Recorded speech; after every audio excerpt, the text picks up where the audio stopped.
Hello student, welcome to FA online classes. Student, today in this video we are going to start chapter number 12 of class 5th EVS, which is what it finishes. Take out and open your EVS book at page number 110. Chapter number 12 है what if it finishes. क्या होगा अगर यह ख़त्म हो जाए तो. Student देखिए यहाँ पर इट किस चीज़ के लिए यूज़ हुआ है और वो ऐसी कौन सी चीज़ है जो ख़त्म हो जाएगी, जिसके बारे में आज हम इस चैप्टर में पढ़ेंगे और उसके ख़त्म होने से कौन कौन सी प्रॉब्लम होंगी. चलिए ये चैप्टर पढ़ने के बाद ही हमें पता चलेगा. So let's start. First topic है हमारा अ बस जर्नी, एक बस का सफ़र. ये बताया है कि आज हम अदलाज स्टेप वेल है, वहाँ पर स्कूल ट्रिप पर जा रहे हैं जो 18 किलोमीटर दूर है. कहाँ से? अहमदाबाद से. क्या चीज़ दूर है? अहमदाबाद से 18 किलोमीटर दूर है अदलाज स्टेप वेल. ये स्कूल ट्रिप पर वहाँ पर बच्चे जा रहे हैं. अहमदाबाद जो है वो एक सिटी है जो गुजरात में है और गुजरात की कैपिटल जो है वो गांधीनगर है.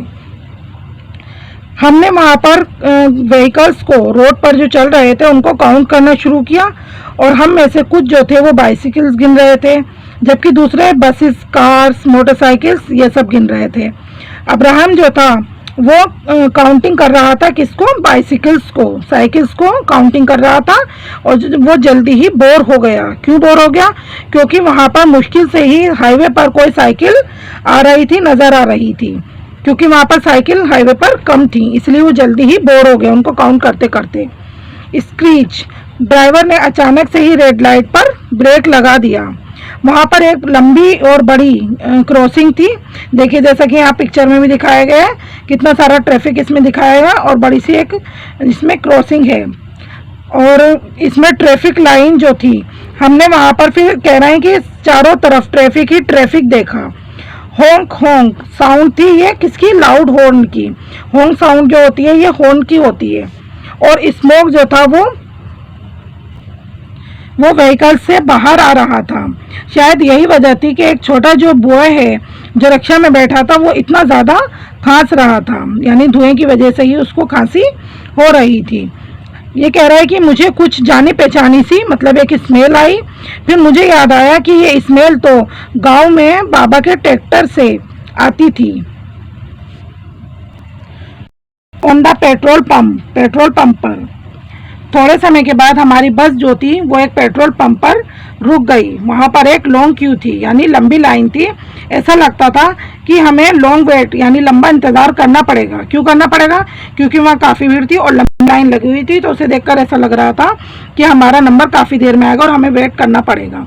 हम सभी फिर हमने क्या किया कि हम सभी बस से नीचे उतर आए और हमने पेट्रोल पंप पर चारों तरफ इधर उधर देखना शुरू कर दिया. वहाँ पर बता रहे हैं इन्होंने क्या देखा. इन्होंने बहुत सारे लार्ज बोर्ड और पोस्टर्स वगैरह वहाँ पर लगे हुए देखे. चलिए देखते हैं वहाँ पर किस तरीके का पोस्टर लगा हुआ था. देखिए यहाँ पर पिक्चर में दिखाया हुआ है, इसमें कुछ लिखा हुआ भी है. चलिए उसको रीड करते हैं. Petrol and diesel will not last for ever, save it for your children. ये कह रहा है कि पेट्रोल और डीजल मतलब हमेशा चलने वाले नहीं हैं, मतलब वो आगे तक नहीं चल पाएंगे और वो जल्दी ही ख़त्म हो जाएंगे, हमेशा हमेशा रहने वाले नहीं हैं. तो इसे क्या करना है? इसे अपने बच्चों के लिए सेव करना है, यानी फ्यूचर जनरेशन के लिए, अपने बच्चों के लिए इसको सेव करना है और इसका हमें मिसयूज़ नहीं करना है और इसको सोच समझकर इस्तेमाल करना है. Make every drop go a long way. Her drop का यूज़ करना है हमें और इसको वेस्ट नहीं करना है लॉन्ग वे में. Switch off the engine when you stop the car. जब आप अपनी कार को बंद कर दें, स्टॉप कर दें, रोक दें, तो फिर आपको इंजन को स्विच ऑफ कर देना चाहिए. देखिए यहाँ पर डेट भी डली हुई है, जिस डेट में ये पोस्टर बना होगा यहाँ पर रेट लिखे हैं किसके? पेट्रोल के और डीजल के. अभी कह रहे हैं कि हमें समझ नहीं आया कि ऐसा क्यों लिखा हुआ था उस पर कि पेट्रोल और diesel last for ever, will not last for ever, आगे तक नहीं रहेंगे, मतलब हमेशा नहीं चलेंगे. ये कह रहे हैं कि हमने सोचा कि चलिए जो अंकल पेट्रोल पंप पर काम कर रहे थे उनसे इस बारे में पूछते हैं. अब यहाँ पर बच्चों की और जो अंकल थे पेट्रोल पंप पर काम कर रहे थे उनकी थोड़ी सी यहाँ पर कन्वर्सेशन है, इसको आप खुद रीड कर लीजिएगा. मैंने सोचा कि मैं भी ऑयल को सेव करूँगा, यानी तेल को बचाने के बारे में मैंने भी सोचना शुरू कर दिया. मुझे याद आया कि कभी कभी बाबा जो हैं जब ट्रैक्टर को ऑन कर देते हैं, ट्रैक्टर के इंजन को मतलब ऑन रखते हैं जब वो कुछ और कर रहे होते हैं, यानी अगर वो दूसरे काम में लग जाते हैं तब भी ट्रैक्टर को खुला ही रखते हैं, उसके इंजन को वो बंद नहीं करते। और कभी कभी जो फील्ड में जो पंप है वो भी खुला रह जाता है, तो हम लोग कितना ऑयल जो है देखिए यहाँ पर वेस्ट कर देते हैं। तो इसने सोचा कि मैं भी आज पक्का इस बारे में बाबा से बात करूँगा जब मैं घर जाऊँगा। देखिए इससे पढ़कर हमें पता चलता है कि जब हम कोई और दूसरा काम कर रहे हों या हम व्हीकल को यूज़ नहीं कर रहे हों तो उसके इंजन को हमें क्या कर देना चाहिए, ऑफ कर देना चाहिए। इससे पेट्रोल डीजल वगैरह की क्या बचत हो जाती है। पेट्रोल और डीजल को क्यों सेव करना चाहिए, क्या आपको पता है ये कैसे बनता है? ये ज़मीन के नीचे से निकाला जाता है और नेचुरली तौर पर बनता है। ये मशीन से नहीं बनता, ना ही आदमी इसको बना सकते हैं। तो ये इसके बनने में जो है वो काफ़ी लंबा टाइम यानी हज़ारों वर्ष लग जाते हैं, और जबकि हम इसको यूं ही पृथ्वी के नीचे से मतलब आसानी से निकाल कर जल्दी से ख़त्म कर देते हैं। ख़त्म तो हम इसको बहुत जल्दी कर देते हैं, लेकिन ये बनने में काफ़ी टाइम लगता है ना। तो ये ख़त्म हो जाएगा आगे चलकर अगर हम इसी स्पीड से इसको यूज़ करते रहे। तो हमें इसका बिल्कुल भी मिसयूज़ नहीं करना है और इसे सोच समझकर यूज़ करना है, और जो फ्यूचर जनरेशन है हमारी आगे आने वाली उसके लिए भी हमें इसको सेव करके रखना है। नेक्स्ट टॉपिक है हमारा वुड चूल्हा, चूल्हे के लिए लकड़ी।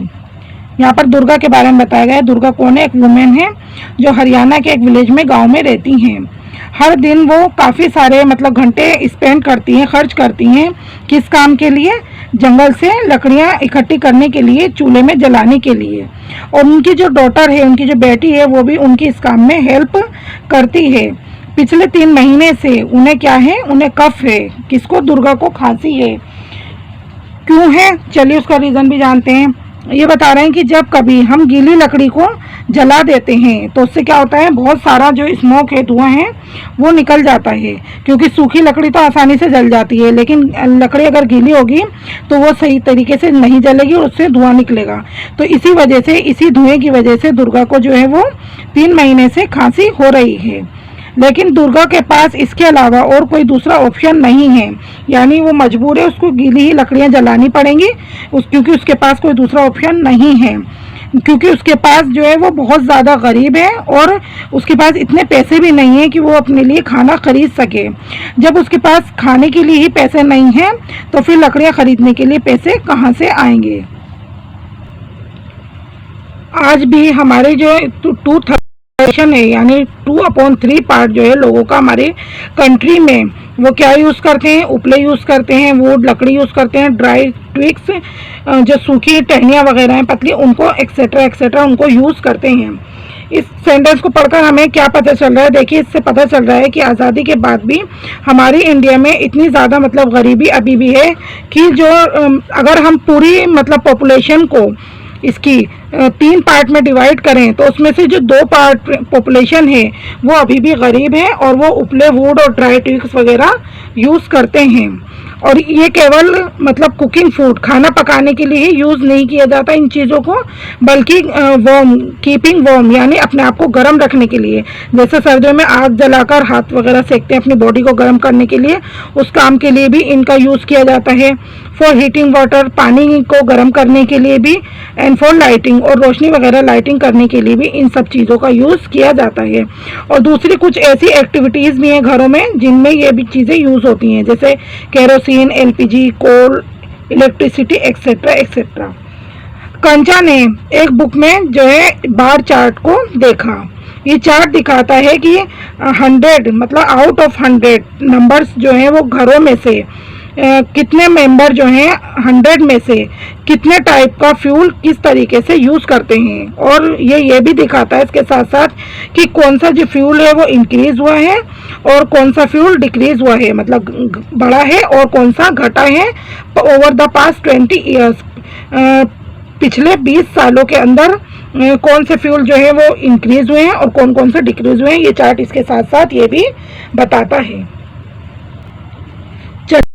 देखते हैं change in fuel use over 20 years, यानी फ्यूल के यूज़ में जो चेंज आया है पिछले 20 सालों में वो यहाँ पर दिखाए गए हैं। देखिए ईयर कितने का है, ये वाला 96 और ये वाला है ईयर 19 96। चलिए इन दोनों में डिफरेंस देखते हैं क्या क्या है। यहाँ पर उपले और जो कितने लोग मतलब यूज़ करते हैं 100 में से 84, और यहाँ पर कितने में यूज़ किया 75 में, तो ये वाला क्या हुआ है घटा है। और ये वाला है एलपीजी एंड केरोसिन, ये 10 हाउसेज में पहले यूज़ किया जाता था। चलिए अब देखते हैं 1996 में कितने घरों में यूज़ हो रहा है 18 में एलपीजी एंड केरोसिन, इसका यूज़ बड़ा है। और ये कोयल जो है वो 5 हाउसेज में यूज़ होता था 1976 में। अब इसमें देखते हैं, चलिए ये 2 हाउसेज में यूज़ कर रहे हैं अब कोयल का, तो ये वाला क्या हुआ है इसका यूज़ डिक्रीज हुआ है घटा है। और इलेक्ट्रिसिटी जो है पहले एक घर में यूज़ होती थी, अब ये दिखाइए यहाँ पर 5 घरों में इलेक्ट्रिसिटी का यूज़ होता है, तो इलेक्ट्रिसिटी का यूज़ जो है वो बड़ा है। चलिए अब इसी बार से रिलेटेड कुछ क्वेश्चन हैं उनको देखते हैं। In year 1976 out of 100 how many houses used उपले एंड वुड। ये कह रहे हैं कि ईयर 1976 में 100 घरों में से कितने घरों ने उपले और वुड का यूज़ किया। चलिए इसमें से देखते हैं 1976 में से उपले और वुड कितने घरों ने यूज़ किया है 84, तो इसका आंसर आ जाएगा यहाँ पर लिखेंगे 84। सेकंड क्वेश्चन है which was the fuel use the least इन 1976। 1976 में सबसे कम फ्यूल कौन सा है जो यूज़ किया गया था। चलिए यहाँ पर देखते हैं, ये रहा एक घर में यूज़ हुआ है बस इलेक्ट्रिसिटी, तो यहाँ पर लिख देंगे हम electricity. In 1976 LPG and kerosene were used in dash houses and in 1996 this increase to dash, this means that in 20 years their use increase by dash %। ये कह रहे हैं कि 1976 में एलपीजी और केरोसिन यूज हुए थे कितने घरों में। चलिए देखते हैं 1976 में एलपीजी और केरोसिन यूज हुए थे हमारे 10 घरों में 10 हाउसेज में, तो यहाँ पर फिल कर देंगे हम 10। अब इधर वाले बार में से पूछ रहे हैं क्वेश्चन, देखिए 1996 में ये बड़ा है, कितना बड़ा है यहाँ पर 18, पहले 10 था अब 18 हो गया, तो कितना इंक्रीज हुआ 8 इंक्रीज हो गया है ना। तो यहाँ पर लिखेंगे हम दिस इंक्रीज टू 18 वाला भरेंगे पहले अभी, और इसका मतलब है कि 20 ईयर्स में उनका जो यूज़ है वो इंक्रीज हुआ है कितना। अब यहाँ पर हमें इसका क्या निकालना है परसेंट निकालना है, तो परसेंट निकालने के लिए हम क्या करेंगे, देखिए इन दोनों में कितना डिफरेंस है, पहले यूज़ होता था हमारा 10 और अब होता है 18, तो 18 में से हम 10 माइनस करेंगे आ जाएगा 8 यहाँ पर ऊपर लिखेंगे और इसको डिवाइड करेंगे हम। पहले जितने लोग इसको यूज़ करते थे, कितने यूज़ करते थे 10 घरों में ये यूज़ होता था, इसको डिवाइड कर देंगे 10 से, और परसेंटेज निकालने के लिए इसको मल्टीप्लाई कर देंगे हम 100 से। 10 से 10 कट करिए, 10 10 जा 100, 10 आ जाएगा। अब 10 की मल्टीप्लाई 8 से करिए, 10 8 जा 80, तो ये हमारा 80% यहाँ पर आ जाएगा। इसका मतलब है कि 20 ईयर्स में इनका जो यूज़ है वो इंक्रीज हुआ है कितना 80%। नेक्स्ट क्वेश्चन है out of 100 how many houses were using electricity in 1996। ये कह रहा है 1996 में 100 में से कितने घरों में इलेक्ट्रिसिटी यूज़ हो रही थी। तो अभी हमने बार चार्ट में देखा था 1996 वाले में 5 घरों में इलेक्ट्रिसिटी यूज़ हो रही थी, तो इसका आंसर लिख देंगे हम यहाँ पर 5। Which fuel was used the least in 1996। 1996 में सबसे कम कौन सा फ्यूल यूज़ किया गया था। देखिए बार में हमने देखा था 1996 में जो है कोल, ये 2 घरों में यूज़ किया जाता था कोयला, तो इसका आंसर लिख देंगे हम coal. What percentage of houses used it in the year 1976। अभी कह रहे हैं कि 1976 में कितने घरों में इसको जो यूज़ किया जाता था उन सब की हमें क्या निकालनी है, यहाँ पर परसेंटेज निकालनी है। चलिए देखते हैं परसेंटेज निकालने के लिए हमें क्या करना है। पहले इसको क्योंकि 5 घरों में यूज़ किया जाता था तो यहाँ पर 5 लिखेंगे और उसके नीचे उन सब का टोटल जो 84 था, 10 था, 5 और 1 था, मतलब 84 घरों में क्या यूज़ होते थे उपले और वुड, 10 घरों में क्या यूज़ होता था एलपीजी एंड केरोसिन, और 5 में यूज़ होता था कोल और 1 में होती थी इलेक्ट्रिसिटी। इन सबको प्लस कर देंगे और इसको मल्टीप्लाई करेंगे 100 से, तो 5 अपॉन इन सबको प्लस करने पर 100 आएगा, मल्टीप्लाई 100, 100 से 100 कैंसिल हो जाएगा, तो कितना बचा 5%। ये वाला काम आप सब बुक के अंदर ही कंप्लीट करेंगे, फिल करेंगे। स्टूडेंट्स अब आपका चैप्टर कंप्लीट हो गया है। आई होप आपको चैप्टर अच्छे से समझ में आ गया होगा। चलिए इसकी हम क्वेश्चन आंसर एक्सरसाइज वगैरह देखते हैं। ये आपके चैप्टर नंबर 12 के क्वेश्चन आंसर हैं।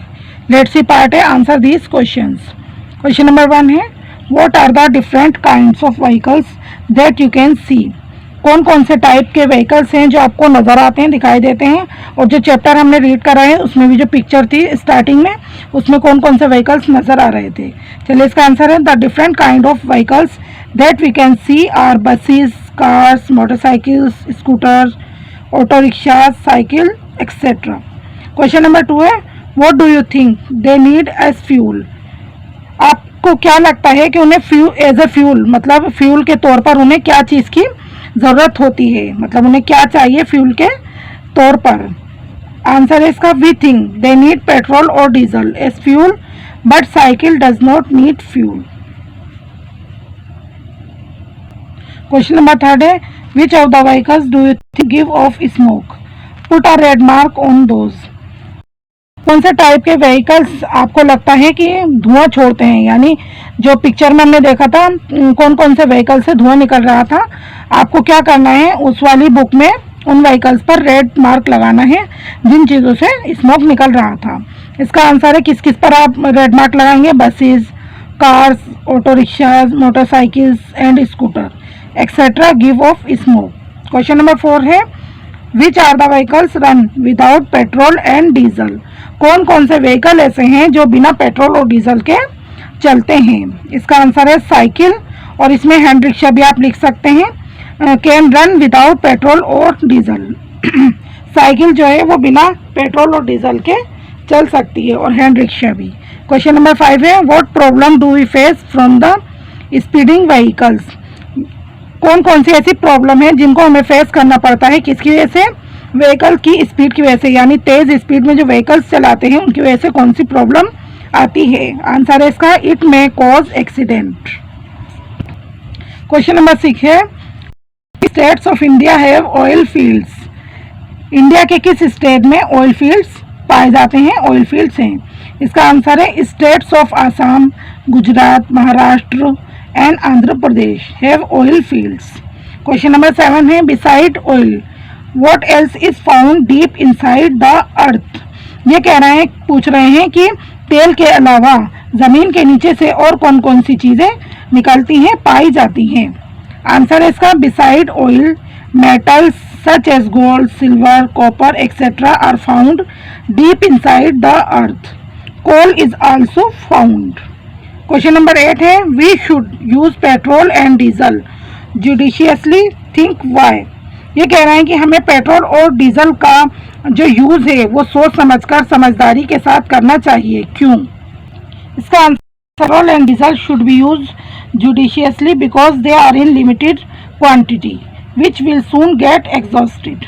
क्वेश्चन नंबर 9 है आपका last what are the benefits if we switch off the engine of the vehicle at the red light on the road. ये पूछ रहे हैं कि मतलब इंजन को स्विच ऑफ करने का क्या क्या बेनिफिट हैं। अगर हम रेड लाइट पर हैं रोड पर, तो हम इंजन को अगर स्विच ऑफ कर देंगे तो उसके क्या क्या फ़ायदे हैं वो यहाँ पर बताने हैं। आंसर है इसका switching off the engine of the vehicles at the red light on the road will help to save fuel and cause less pollution. B part है फिल इन द ब्लैंक्स। यहाँ पर नीचे कुछ ब्लैंक उसको आपको fill करने हैं पढ़कर। चलिए फर्स्ट देखते हैं Adalaj step well is about dash kilometre away from Ahmedabad. Adalaj step well जो है वो अहमदाबाद से कितने किलोमीटर दूर था, चैप्टर में हमने पढ़ा था 18 किलोमीटर, यहाँ पर 18 भर देंगे। क्वेश्चन नंबर 2 है आपका, sorry fill in the blank 2 है आपका व्हीकल्स रन ऑन, व्हीकल किससे चलते हैं, फ्यूल, यहाँ पर फिल करेंगे आप। 3rd है dash is a smelly thick dark colour liquid. कौन सी ऐसी चीज होती है जो स्मेली होती है, थिक होती है, डार्क होती है, डार्क कलर लिक्विड, यहाँ पर भरेंगे आप petroleum.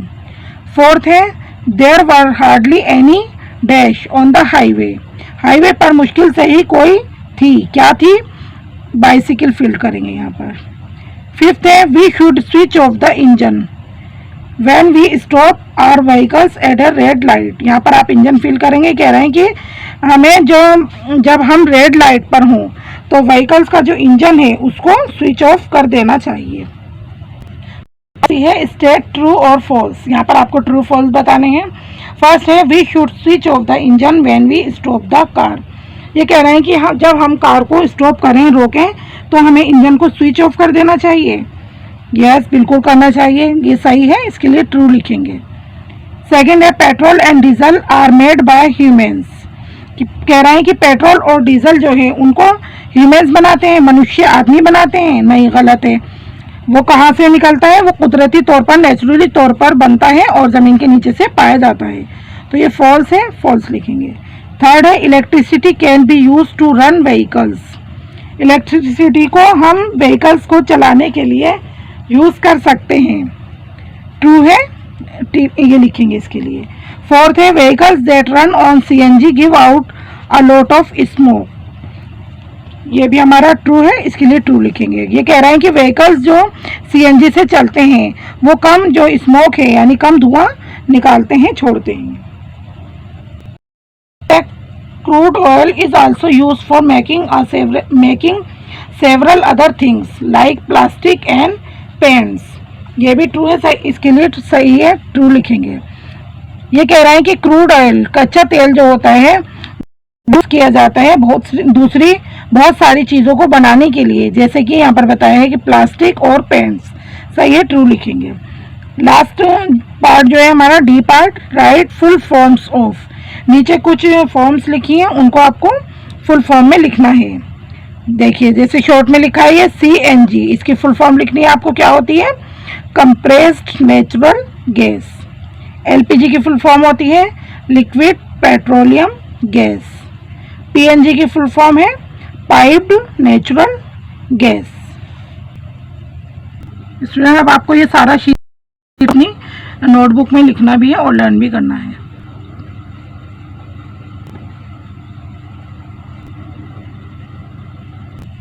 And now chapter number 12 is over. Thank you so much for watching. That's all for today.